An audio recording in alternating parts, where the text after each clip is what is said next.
السلام علیکم، بسم اللہ الرحمن الرحیم۔ اسم معرفہ اور اسم نکرہ کے بارے میں ہم پڑھ چکے ہیں۔ اب ہم اسم نکرہ کی اقسام جو ہے وہ کریں گے۔ اسم نکرہ کی تعریف دیکھ لیتے ہیں پہلے۔ اسم نکرہ کسی شخص، جگہ یا چیز کے عام نام کو ظاہر کرتا ہے، مثلا آدمی، شہر، کراچی وغیرہ۔ اسم نکرہ کی اقسام کے بارے میں پڑھیں گے اب۔ وہ کون کون سی ہیں؟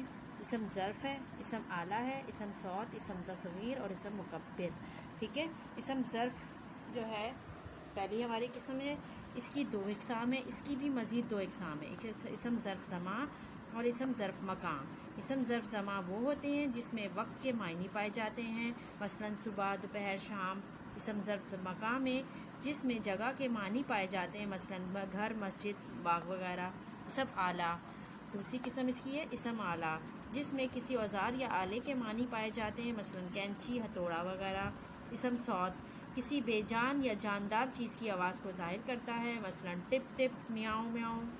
ٹپ ٹپ جو ہے وہ بے جان چیز کی آواز ہے اور میاؤں میاؤں جاندار چیز کی آواز ہے، ٹھیک ہے نا۔ اسم تصغیر ایسا اسم جس میں چھوٹائی کے معنی پائے جاتے ہیں، یعنی چھوٹا، ٹھیک ہے نا، مثلا ڈبہ سے ڈبیا، ڈبہ بڑا ہوتا ہے، ڈبیا چھوٹی ہوتی ہے، صندوق سے صندوقچہ، ٹھیک ہے۔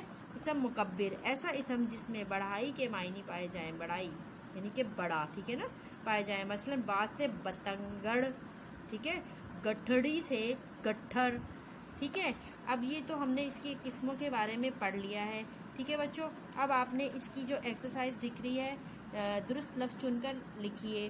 اس میں آپ نے تمام قسمیں پڑھ لی ہیں، اس کے مطابق آپ نے صحیح لفظ کا استعمال کرنا ہے اس کو، اور بڑے دھیان سے آپ نے کرنا ہے، 3-4 دفعہ اس کو پڑھنے کے بعد پھر آپ نے اس کو کرنا ہے، ٹھیک ہے۔